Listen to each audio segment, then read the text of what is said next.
اعوذ باللہ من الشیطان اللعین الرجیم بسم اللہ الرحمن الرحیم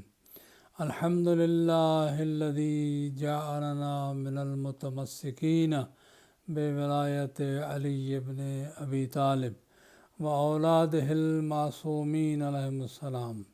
الصلاۃ والسلام علی سیدنا و نبینا و طبیب نفوسنا ابی القاسم محمد وعلى آلہ الطیبین الطاہرین المعصومین الذین اذهب اللہ عنہم الرجس وطہرہم تطہیرا اما بعد فاعوذ باللہ من الشیطان اللعین الرجیم بسم اللہ الرحمن الرحیم افحکم الجاہلیت یبغون ومن احسن من اللہ حکما لقوم یوقنون صدق اللہ مولانا العظیم و صدق رسولنا الکریم ونحن علی ذلک من الشاہدین والشاکرین والحمد للہ رب العالمین۔ معزز و محترم سامعین، آپ کی خدمت میں رسول اللہ کے بھائی، رسول اللہ کے وصی اور رسول اللہ کے خلیفہ، اللہ سبحانہ و تعالیٰ کی طرف سے لوگوں کے امام امیر المومنین علی ابن ابی طالب علیہ الصلوۃ والسلام کی ولادت بسعادت کا دن اللہ مبارک کرے۔ ان کے صدقے میں اللہ آپ کی ساری اور ہماری ساری مشکلات دور فرمائے۔ بہت عظیم شخصیت کی آمد اور عظیم مقام پہ ہوئی، اس محترم مہینے میں ہوئی۔ خداوند متعال نے یہ نعمت انسانیت کو عطا فرمائی مولا کی شکل میں۔ خداوند متعال نے مولا کو جہاں اتارا اور جہاں آپ کی ولادت ہوئی، کہتے ہیں ولد علی فی جوف کعبہ، امیر المومنین کعبہ کے بالکل مڈل میں پیدا ہوئے، اس دنیا میں تشریف لائے۔ جناب فاطمہ بنت اسد تنہا اکیلی وہاں موجود تھیں۔ یہ اپنے مقام پہ ایک عظیم معجزہ ہے کہ کیسے اندر گئیں، پھر کیسے باہر آئیں، 3 دن تک وہاں کیسے ان کی مہمانی اور میزبانی اللہ سبحانہ کی طرف سے ہوئی۔ علامہ نے اپنے ایک شعر میں ارشاد فرمایا، کسیرا نصیب شد ای سعادت بکعبہ ولادت بمسجد شہادت۔ کسی کو یہ سعادت نصیب نہیں ہوئی کہ کہ کعبہ میں وہ پیدا ہوا ہو اور مسجد میں اس کی شہادت ہوئی ہو، ابتدا بھی اللہ کے گھر سے اور انتہا بھی اللہ کے گھر میں۔ مگر اس میں کوئی شک نہیں کہ خانہ کعبہ میں پیدا ہونا بڑی عظمت ہے ایک شخص کے لیے، لیکن یہاں تھوڑا سا جو صورتحال کے مطابق جو تبدیلی ہے وہ یہ ہے، میں اپنے خیال کے مطابق عرض کر رہا ہوں کہ خانہ کعبہ میں کسی اور کا پیدا ہونا تو اس کے لیے عظمت ہے، لیکن خانہ کعبہ میں امیر المومنین کا پیدا ہونا یہ خانہ کعبہ کے لیے عظمت ہے۔ تو مومنین کی خدمت میں ہدیہ تبریک پیش کرنے کے بعد، چونکہ میرا موضوع آج امیر المومنین علی بن ابی طالب علیہ السلام اور حکومت اسلامی ہے، لہذا تھوڑی سی گفتگو اس سلسلے میں ہوگی۔ قرآن مجید نے اس آیہ مبارکہ میں، یہ سورہ مائدہ کی آیت نمبر 50 ہے، جس میں ارشاد فرمایا، کیا افحکم الجاہلیت یبغون، کیا وہ جاہلیت کا نظام چاہتے ہیں، جاہلیت کی حکومت چاہتے ہیں، یا اور اللہ سبحانہ و تعالیٰ سے بہتر کس کا نظام ہو سکتا ہے اس قوم کے لیے جو یقین رکھتی ہے، یعنی مومنین کے لیے۔ معزز سامعین، رب العالمین نے اس آیہ مبارکہ میں نظام کے، دنیا کے جتنے بھی نظامات ہیں، حکومتیں ہیں، اور اس کے 2 تقسیم فرمائی ہے، 2 پر، یا حکم خدا ہے یا حکم جاہلیت ہے۔ یہ جاہلیت کا لفظ جو ہے یہ اسلام سے پہلے کا جو زمانہ ہے اس کے لیے استعمال ہوتا ہے، اور اس زمانے کو جاہلی نظام کہا جاتا ہے۔ اسلام آنے کے بعد پھر ظاہر ہے کہ اسلامی نظام اور اسلامی دور جو ہے وہ شروع ہوتا ہے، اس کو تاریخ میں اسلامی دور، اور اس سے پہلے کے دور کو جاہلی دور کہا جاتا ہے۔ تو اللہ سبحانہ وتعالیٰ نے دو پہ تقسیم کر دیا سارے نظامات کو۔ دنیا میں جتنے بھی ہیں وہ سسٹم ہیں، نظام حکومت ہیں، ان کو دو پہ تقسیم کیا ہے۔ ایک اللہ نے اپنا نظام فرمایا اور ایک جاہلیت کا نظام فرمایا۔ اسی بات کو امیر المومنین نے بھی ارشاد فرمایا اس آیت کے ذیل میں، فرمایا الحکم و حکمان، دو ہی نظام ہے اس کائنات کے لیے، انسانی زندگی کے لیے، یا حکم اللہ ہے یا حکم جاہلیت ہے۔ حکم اللہ اگر نہیں، من اخطا حکم اللہ، جس نے اللہ کے حکم کو مس کر دیا تو ظاہر ہے کہ وہ حاکمہ بحکم الجاہلیہ، وہ جاہلی انداز سے نظام جاہلیت کے طور پر وہ جو ہیں وہ حکومت کر رہا ہے اس نظام کو۔ تو امیر المومنین علیہ السلام کے سوچ میں 100% وہی نظام ہے جو اللہ نے نازل فرمایا، اور جس کو رسول خدا صلی اللہ علیہ وسلم نے خدا سے لے کر آئے اور نافذ فرمایا اس دنیا پر۔ اس کے علاوہ امیر المومنین کا ذہن سوچ ہی نہیں سکتا، اس لیے کہ وہ ایسا ذہن بنا ہوا ہے جس کو وحی الہی نے اور زبان الہی نے جس کو جو ہے وہ تربیت دی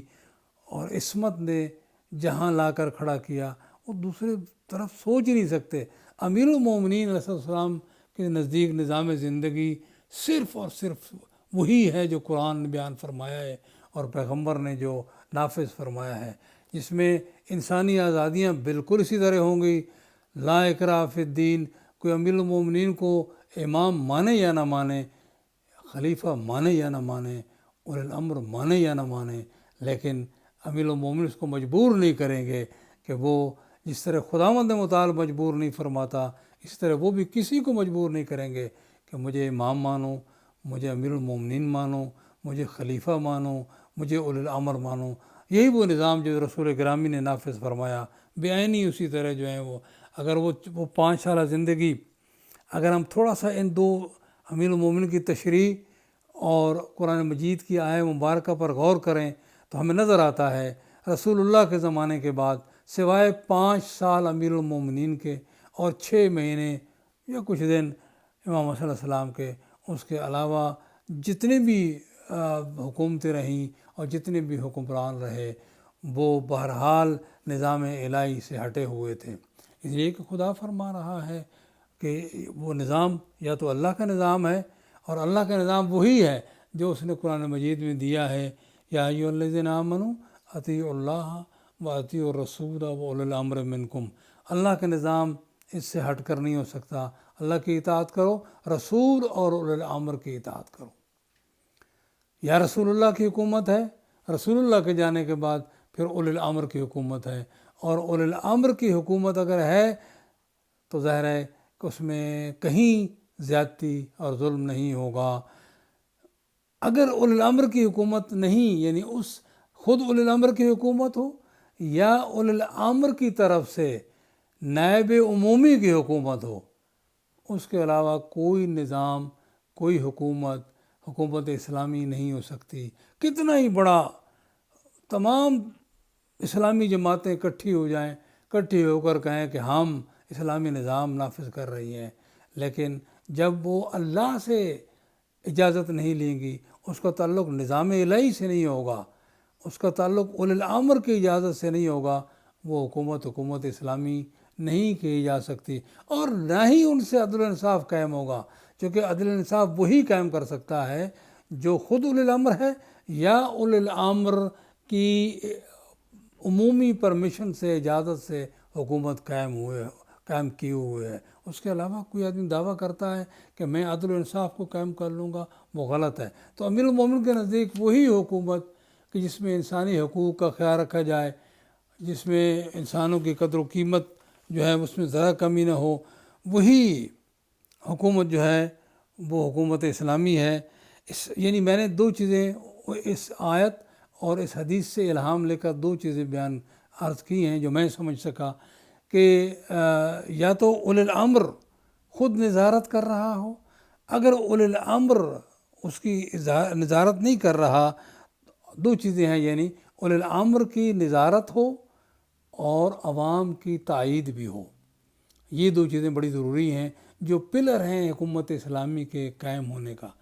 اگر اولی الامر نہ ہو اور اولی الامر کی طرف سے جو ہے وہ ایک عمومی نائب ہو اولی الامر کا، تو پھر اس کے لیے بھی عوامی تائید کی ضرورت ہے، اور آج وہ الحمدللہ حکومت اسلامی ایران کی شکل میں ایران میں موجود ہے۔ اس کے علاوہ دنیا پہ کہیں بھی کوئی اسلامی حکومت یا اسلامی نظام موجود نہیں ہے۔ اسلامی نظام کی خوبیوں میں یہ بات ہمیشہ ذہن میں رہنی چاہیے کہ اسلامی نظام جو ہے وہی چلا سکتا ہے کہ جو پیغمبر کا اتنا تابع دار ہے، جسے دعویٰ کر رکھا ہے کہ میں پیغمبر کی سنت سے سرے منہ لمحہ بھر کے لیے بھی نہیں ہٹا، یعنی علی ابن ابی طالب دعویٰ کر رہے ہیں، پیغمبر کے صحابہ جانتے ہیں میں نہیں ہٹا۔ وہی عدل و انصاف کو صحیح معنوں میں قائم کر سکتا ہے، مگر غیر معصوم نمائندے کوشش کر سکتے ہیں ان کی تعلیمات کے مطابق عدل و انصاف جس حد تک ممکن ہے وہ قائم کر سکتے ہیں۔ تو حکومت اسلامی میں انسانی آزادیوں کو ٹچ نہیں کیا جاتا۔ حکومت اسلامی میں غریب اس وقت تک جو غریب ہیں، مظلوم ہیں، ان سے ان کے حقوق جب تک کہ ان لوگوں سے نہ لیے جائیں کہ جو زبردست ہیں، یعنی زبردست زیر دست کی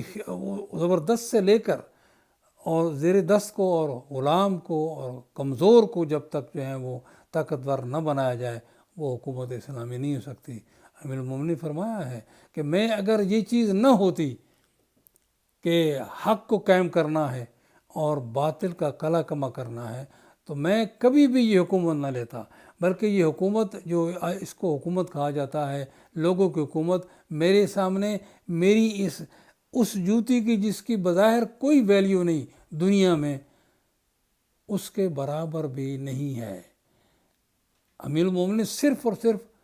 تو حکومت کرنے کا جو مقصد ہوتا ہے وہ یہ ہوتا ہے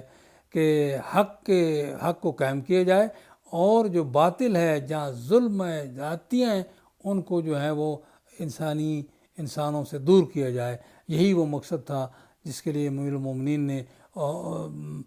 جو ہے وہ 35 ہجری میں حکومت کو قبول کیا۔ پر وہ فرما رہے تھے پہلے، جب لوگ پہلے آئے مولا کی طرف کہنے لگے جاؤ کسی اور کو تلاش کر لو، اور میں بھی آپ کے ساتھ جو ہے وہ اسی طرح رہوں گا جس طرح کا عام آدمی رہتا ہے۔ لیکن جب لوگوں نے مجبور کیا تو پھر فرمایا کہ یہ میری بیعت جو ہے وہ کسی کارنر میں نہیں ہوگی، کسی ڈھکی چھپی جگہ پہ نہیں ہوگی، آؤ کھلے عام بیعت کرو۔ مسجد میں لوگ آئے، کھلے عام بیعت کی، یعنی پہلے مجبور کیا مولا کو، پھر اس کے بعد کھلے عام بیعت کی۔ یہ ہے وہ حکومت اسلامی کہ پبلک کی تائید بھی اس میں بہت ضروری ہے، اور ساتھ ساتھ جو ہے اولی الامر کی نظارت ہو۔ یعنی جیسے ہمارے ہاں تو سسٹم یہی ہے، ایک دفعہ بات ہو رہی تھی کہ یہ حکومت اسلامی ایران جو ہے یہ کیسے اسلامی ہے، تو ہم نے کہا بھئی ہمارے ہاں تو یہ ہے کہ مجتہد جامع شرائط اور جو اس کی نظارت میں قائم ہو، اور وہ اولی الامر کے ماتحت ہوتا ہے، اور اولی الامر جو ہے وہ رسول اللہ کے ماتحت ہوتا ہے۔ رسول اللہ جو ہیں وہ اللہ سبحانہ و تعالیٰ کے نگرانی میں ہوتے ہیں، لہٰذا یہ 4 سلسلے ہیں، یہ 4 سلسلوں سے ہمارا تعلق خدا سے قائم ہو جاتا ہے۔ باقی جتنی بھی حکومتیں ہیں، اگر اولی الامر کی ہدایت کے اس وقت اولی الامر کی حقیقی اولی الامر جو ہیں وہ غائب ہیں، اور ان کی اگر شرائط اور احکامات کے مطابق، ان کی ہدایات کے مطابق قائم نہ ہو، کوئی حکومت جو ہے حکومت اسلامی نہیں ہو سکتی۔ لہذا حکومت اسلامی اگر قائم کرنی ہے، نظام اسلامی قائم کرنا، تو ایک ہی طریقہ ہے کہ اولی الامر کے احکامات کے مطابق قائم کی جائے۔ تو یہی ہے حکومت اسلامی. حکومت اسلامی میں جو ہے وہ ہر ایک کے حقوق کا خیال رکھا جاتا ہے. یہ نہیں ہے کہ جو اگر مالدار ہو تو اس کے حقوق کا خیال نہیں رکھا جاتا اور غریبوں کو زیادہ نہیں. جو کمزور ہیں بہرحال ان کے ساتھ زیادہ مدد کی جاتی ہے، مگر اس میں امیروں کے بھی ساتھ زیادتی نہیں کی جاتی. امیر المومنین اس اپنے خط میں جو اپنے گورنر مصر کو یعنی حضرت مالک اشتر کو لکھتے ہیں، اتنی نہج البلاغہ میں موجود ہے، اتنی تفصیل سے موجود ہے، اس میں ہر ایک کے حقوق بیان ہوئے ہیں. اور فرمایا خیال رکھنا، خاصان میں نہ گھرے رہنا، عوام کا خیال رکھنا. جو چیز عوام کے لیے اور ان کی اکثریت کے لیے مفید ہوگی وہی کام کرنا. اور اس کے بعد جو ہے ہر ایک کے لیے تاجروں کے حقوق بیان فرمائے، اس کے لیے ہدایات دیں. اس کے علاوہ جو ہے وہ جو ہنرمند ہیں ان کے حقوق بیان فرمائے، فوجیوں کے حقوق فرمائے کہ فوج جو ہیں وہ تیرے دست و بازو ہیں، ان کا خیال رکھنا. ایسے گورنر جو ہیں وہ مقرر کرنا کہ جو گورنر ایماندار ہیں، اللہ کا خوف رکھتے ہیں، قیامت پر ایمان رکھتے ہیں، خدا کے سامنے اپنی مسئولیت وہ اس کو خیال رکھتے ہوئے حکومت کرتے ہیں. نہ یہ ہے کہ لوگوں پر اپنا حق سمجھتے حکومت کرتے ہیں، بلکہ لوگوں کے خادم بن کر رہتے ہیں. خیال رکھنا گورنر ایسے بنانا، فوجی کمانڈر بھی ایسے ہونے چاہیے. اسی طرح اس سارے معاملے میں رب العالمین پر ایمان صدق کے دل سے اور آخرت پر ایمان یہ ان کے سامنے ہونا چاہیے. پھر عوام کی بھلائی خدا کے لیے ہونی چاہیے، کیونکہ مخلوق خدا کی بھلائی خدا کے لیے ہونی چاہیے، نہ کسی اپنے ذاتی فائدے کے لیے ہونی چاہیے. اگر یوں ہو تو پھر ظاہر ہے آپ دیکھیں اگر یہ حکومت اس طرح قائم ہو جائے تو پھر ہر آدمی یہ نہیں کہتا کہ میں نے اتنی تنخواہ کے لیے کام کرنا ہے، بلکہ وہ کوشش کرتا ہے کہ جتنا میں سروس دے سکتا ہوں سروس دوں، اس کو عبادت الہی سمجھ کر جو ہے وہ کرتا ہے. اس طرح اب آج جو ہیں وہ ایران میں کمانڈروں کی تنخواہیں نہیں بڑھتی، بلکہ وہ ان کا صرف عہدہ بڑھتا ہے اور وہ خدا کے لیے کام کر رہے ہوتے ہیں. اکثریت کی یہی حالت ہے کہ وہ خدا کے لیے کام کر رہے ہوتے ہیں، اللہ سے اجر لینے کے لیے آخرت کا کام کر رہے ہوتے ہیں. اگر ایسا نظام قائم ہو تو اسی کو حکومت اسلامی کہا جاتا ہے. ورنہ حکومت اسلامی ٹائٹل تو ہو سکتا ہے، لیبل تو لگایا جا سکتا ہے، یا اسلامی جمہوریہ ایسے تو لگایا جا سکتا ہے، لیکن وہ اسلامی حکومت بھی نہیں ہو سکتی. نہ ہاں مسلمانوں کا جو ہے وہ اجتماع ہو سکتا ہے، اور ضروری نہیں ہے کہ مسلمانوں کا اجتماع جو ہے صحیح بھی ہو اور وہ احکام اسلام پر 100% عمل بھی کر رہا ہو. جب تک کہ کتنا ہی اچھا نظام ہو، لیکن اگر قیادت صحیح نہیں، قیادت عادل نہیں ہے تو وہ نظام کسی کام کا نہیں رہتا. بڑا اچھا چارٹرڈ ہے اقوام متحدہ کا، لیکن بیکار ہو گیا ہے، اس لیے کہ جو اس کو چلانے والے ہیں وہ اس کو صحیح طریقے سے نہیں بلکہ اپنے فائدے کے لیے استعمال کرتے ہیں. جیسے موم کا جو ہے وہ ایک کا وجود ہو، اس کو ایسے مولڈ کرتے رہو جیسے تم چاہتے ہو. آج دنیا پہ اسلام یعنی نظام عادل نہیں اس لیے نہیں ہے کہ غلط طریقے سے ان کو مس یوز کیا جا رہا ہے. اس لیے اسلام بہترین نظام ہے، لیکن چونکہ نظام کا نافذ کرنے والا اگر عادل نہیں ہوگا تو اسلام جس کو کہتے ہیں وہ نافذ نہیں ہو سکتا. اللہ تعالیٰ آپ کو اور ہمیں ایسے اوقات نصیب کرے کہ ہم حکومت اسلامی 12ویں آقا کے ڈائریکٹ جو ہے وہ نظارت میں زندگی گزاریں. اللہ ہم سب کو جو ہے وہ ایسا موقع نصیب فرمائے. ربنا آتنا فی الدنیا حسنۃ وفی الآخرۃ حسنۃ وقنا عذاب النار.